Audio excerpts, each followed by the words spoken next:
बातचीत का सिलसिला शुरू करते हैं। हरनाम बाबू, आप ही से शुरू करते हैं।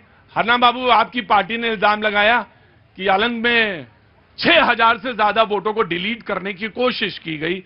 उन्होंने कहा कि 4 बजे सुबह उठ के एक आदमी उठा और उसने 2 वोट जो है डिलीट कर दिए, और डिलीट करने के बाद वो 4 बजे उठ के उसके बाद फिर सो गया। अब ये इल्जाम लगाए हैं उन्होंने कहा कि मेरे पास पूरे सबूत भी हैं, पूरे सबूत हैं मेरे पास। हाँ जी, हाँ, आप बाबूजी बोले कि मेरे पास सारे सबूत हैं, और उन सबूतों के बिना पे मैं ये बात, राहुल गांधी कहते हैं कि मैं ये बात कह रहा हूं। डिबेट का आगाज करें। बहुत बहुत शुक्रिया जी जनाब।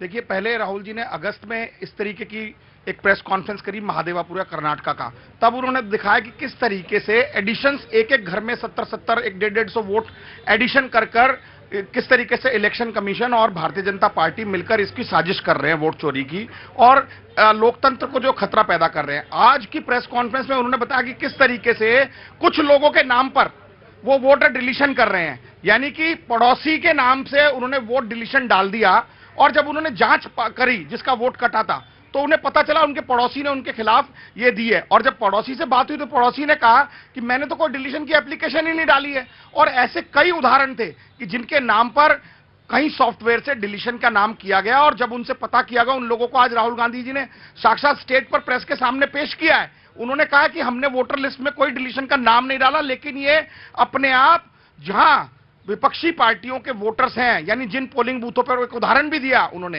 कि 10 पोलिंग बूथ जो पिछले चुनाव में भारी बहुमत से 8 पोलिंग बूथों पर कांग्रेस जीती, उन्हीं पोलिंग बूथों पर इस तरीके की डिलीशंस की गई। तो ये कहीं ना कहीं ऑर्गेनाइज क्राइम की तरह से देखा जा रहा है, और इलेक्शन कमीशन बार बार इसको अगर इग्नोर कर रहा है। मैं समझता हूं कि लोकतंत्र में राहुल गांधी जी तो बहुत बड़े लीडर हैं, देश की विपक्ष के नेता हैं, और कांग्रेस पार्टी के लीडर हैं, इंडिया ब्लॉक के बड़े लीडर हैं।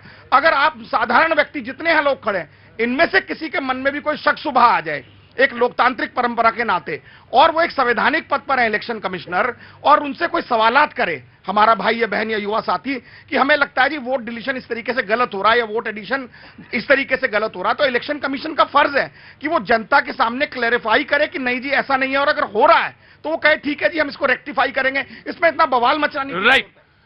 जिस सीट की बात हो रही है, वेरी गुड, जिस सीट की बात हो रही है उस सीट को कांग्रेस ने जीता 10,000 से ज्यादा वोटों से, जिसमें राहुल गांधी इल्जाम लगा रहे हैं।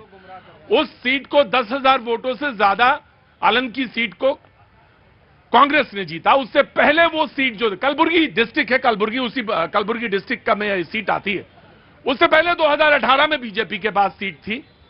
इन्होंने एक शब्द इस्तेमाल किया, ऑर्गेनाइज्ड क्राइम। अब सवाल होता है, जब राहुल गांधी कहते हैं कि सीआईडी को मामला सौंप देना चाहिए, कर्नाटक में सरकार किसकी है? जी मुझे मालूम है, ये तो जवाब इलेक्शन कमीशन ने, मैं आ रहा हूं, बिल्कुल आ रहा हूं, बिल्कुल आपके पास आपका राइट है। 30 सेकंड। मैं सिर्फ ये कह रहा हूं कि ऑलरेडी कर्नाटका की जो सीआईडी थी, उन्होंने 18 बार 18 महीने में ईसीआई को लिखा और सम्मन किए कि आपके खिलाफ इस तरीके की ये वारदातें हुई हैं। इस पर आप जवाब दीजिए। इलेक्शन कमीशन ने अभी तक, जो सेंट्रल इन्वेस्टिगेशन डिपार्टमेंट है कर्नाटका का, उसको कोई जवाब ही नहीं दे रहा। आपको, मुझको अगर आज सीआईडी या सीबीआई का कोई नोटिस आ जाए, हमारी आम इंसान की हिमाकत है कि हम उसको जवाब ना दे। नहीं, आज राहुल गांधी ने यह बात कही कि एक हफ्ते के अंदर, उससे पहले इलेक्शन कमीशन ने कहा था कि एक हफ्ते के अंदर राहुल गांधी बताएं। आज राहुल गांधी ने कहा कि एक हफ्ते के अंदर वो सारी सबूत जो हैं वो बताएं और वो सीआईडी को सौंपें। दोनों तरफ से बातचीत है। मैं बीजेपी को देता हूं, उसके बाद में डिबेट को ओपन कर, मैं आपसे बिल्कुल ले लूंगा। जी मैं ले। जनता को गुमराह कर रहे हैं, कांग्रेस का आधार खत्म हो गया है। असली बात सिर्फ यही है, जनता को बेवकूफ बना रहे हैं, जनता को गुमराह कर रहे हैं। और जहां जहां कांग्रेस जीतती है वहां क्या हुआ? जहां जहां कांग्रेस जीतती है वहां क्या हुआ? बीजेपी वाले गुमराह कर रहे हैं। और जहां जहां कांग्रेस जीतती है वहां क्या हुआ? सिर्फ वहीं जहां हारती है, कोई आधार। नरेंद्र मोदी कर रहे हैं गुमराह, सभी को बेरोजगार बना दिया। कांग्रेस का कोई आधार है ही नहीं, बेवकूफ बना रहे हैं। मेरा तो कहना यह है कि जब देश में प्रथम प्रधानमंत्री बनाने की बात हुई तो 9 वोट सरदार वल्लभ भाई पटेल को पड़े और 1 वोट पड़ा जवाहरलाल नेहरू को, तो वहां पे वोट चोरी करके जवाहरलाल नेहरू को देश को बड़ा प्रधान बना दिया। और डॉक्टर बाबा साहब आम्बेडकर को जब खड़ा किया तो 74,000 वोट कट करके वो उसको हरा दिया। 14,000 वोट रखे और बाकी के 74,000 वोट काट दिए। राइट। मैं जनता का बराबर of course you have a full right जी। बीजेपी के पास एक दे देता हूं, बीजेपी को दे देता हूं, उसके बाद फिर जी। भैया जी कल रात को पैदा तो तुम भी नहीं हुए थे, पैदा तो बाबू तुम भी नहीं हुए थे। भैया जी कल रात पैदा तो अकबर के समय में हम भी नहीं हुए थे, लेकिन क्या इतिहास पढ़ना छोड़ देंगे क्या? हाँ जी। भैया जी कल रात को 9 बजे मुझे लगता है कि देश की पूरी 146 करोड़ आबादी को यह पता चला कि आज सुबह 10 बजे कांग्रेस के मुख्यालय पे हाइड्रोजन बम फूटने वाला है। चूंकि मैं कांग्रेस मुख्यालय के बगल में रहता हूं तो मैं बड़ा सचेत था।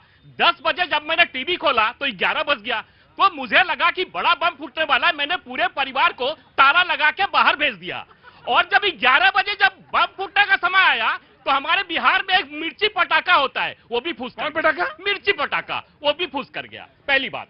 दूसरी बात, आज इलेक्शन कमीशन पे जो माननीय राहुल गांधी जी ने आरोप लगाया, इसका जवाब इलेक्शन कमीशन ने दे दिया है। ये उनकी जिम्मेदारी थी और उन्होंने तत्काल प्रभाव से राहुल गांधी जी के सारे बयान को उन्होंने खारिज किया है। पहली बात। दूसरी बात, राहुल गांधी जी बार बार किस तरीके से झूठ बोल रहे हैं, ये मैं आपके माध्यम से देश की जनता को बताना चाहता हूं। 2 फरवरी 2025 को लोकसभा में पार्लियामेंट के अंदर माननीय राहुल गांधी जी कहते हैं कि महाराष्ट्र में 70 लाख वोट की चोरी हुई है। 4 जुलाई को बिहार चले जाते हैं, बिहार में कहते हैं 1 करोड़ वोटर जुड़ गए हैं महाराष्ट्र में। उसके बाद इलेक्शन कमीशन जब उनको कहता है कि सिर्फ 40 लाख वोटर महाराष्ट्र में जुड़े हैं, तो ये आते हैं कहते हैं 39 लाख वोटर जुड़ गए। ये राहुल गांधी का बयान है। दूसरी बात, आज हम कर्नाटका की बात करें, जिस कर्नाटका सीट की बात, आनंद की बात कर रहे हैं, उस आनंद में 2004 में जनता दल जीतती है, 2008 में जनता दल जीतती है, 2013 में वहां की लोकल पार्टी जीतती है, 2018 में भारतीय जनता पार्टी जीतती है, 2024 में 23 में कांग्रेस जीतती है। यानी कि कांग्रेस की सीट नहीं थी। और एक मैं बात बताना चाहता हूं, 16 तारीख को यानी कि परसों कर्नाटका हाई कोर्ट ने एक नालूर, एक विधानसभा सीट है जो कि कांग्रेस जीती थी 248 वोट से, हाई कोर्ट का आदेश आया है और वहां पे हमारे भारतीय जनता पार्टी के उम्मीदवार के हक में गया है और कांग्रेस वोट की चोरी कर रही थी और कांग्रेस वहां पे पराजित हो गई है। राइट। लेकिन एक सवाल है कि बार बार लगातार अपोजिशन आपसे ये कह रहा है कि चोर है, वोट की चोरी। अब आपको क्लियर पिक्चर तो बनानी पड़ेगी। बार बार कोई कहते रहे कि वोट चोरी। ये कब तक, कैसे, कहां तक? भाई या तो ये बंद हो वोट चोरी वाली बात, और या तो इसका बिल्कुल स्पष्ट रूप से कहीं से कोई गाइडलाइंस है कि भाई आप इस तरह की बात मत करिए, कि कहीं से कोई वोट चोरी नहीं है, या तो क्लियर कट बात हो। लेकिन अगर लगातार कोई कंफ्यूजन, भाई साहब, बाबूजी, अगर कोई लगातार कंफ्यूजन है तो उसका क्लियरेंस होना चाहिए। दत्ता जी, ऑफकोर्स होना चाहिए। बार बार ये एक ही बात क्यों कही जाए? जी, मैं आ रहा हूं जी। अब तुम एक काम करो कि पीपल के पेड़ के ऊपर चढ़ जाओ, मैं वहीं आऊंगा। देखिए, ये मसला इतना आसान नहीं है। राहुल गांधी जी पुराने जमाने में जो राजशाही होती थी, उसकी जब आखिरी सल्तनत बचती थी तो वो खुद ध्वंस कर देते थे, आग लगा देते थे। ये भारत में अगर आप देखिए तो नेहरू जी के प्रखर आलोचक थे डॉक्टर लोहिया, क्या क्या नहीं कहते थे। इमरजेंसी भी हमने देखी।